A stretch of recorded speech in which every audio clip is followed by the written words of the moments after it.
Yeah, so I'm a member of the Baptist movement here in Tasmania, and I've noticed there's quite a few pastors that are supportive of what we do, but there's quite a few that are not.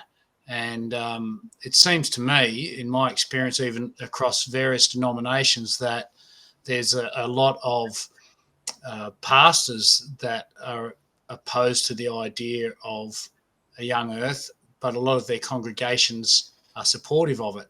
So that's an interesting thing to ponder, and it makes you wonder sometimes exactly what's being taught in Bible colleges.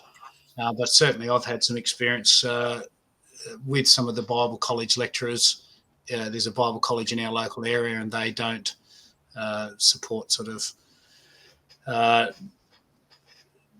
teaching about the young Earth sort of concepts. But I've just got a quote that I've pulled up from Hugh Ross in his book Navigating Genesis. He's one of the key proponents of the long age idea in around the world, and he says this: the translators of the King James version's choice of sentence structure convinced many English readers that the literal interpretation of day must be the 24-hour interpretation. He goes on to say that later, when geologists, physicists, and astronomers advanced compelling evidence for the antiquity of the Earth and the cosmos, battle lines formed. The interesting thing with that statement is that he doesn't include theologians in his list. It's geologists, physicists, and astronomers. So he's basically admitting in that sentence that it's not something that you get out of the Bible.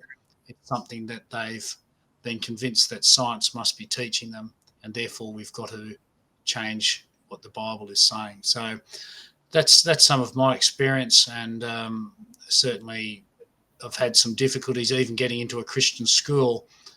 There was in Victoria, I was trying to get into I'd been approved by the principal to get into a Christian school, and then a number of the science teachers jumped up and down and they changed their mind. So it is difficult to get this out there in some areas. Diane, you attend an Anglican church, Yes. which ever since Darwin has sort of been weak on the creation side of things. And so, Yes. what have you noticed in the church with regards to putting science above of the Bible? Well, basically, the church just gave up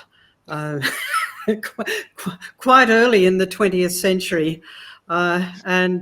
So they've come up with all sorts of excuses, and I'll deal with a couple of them there to try and explain away what Genesis clearly says.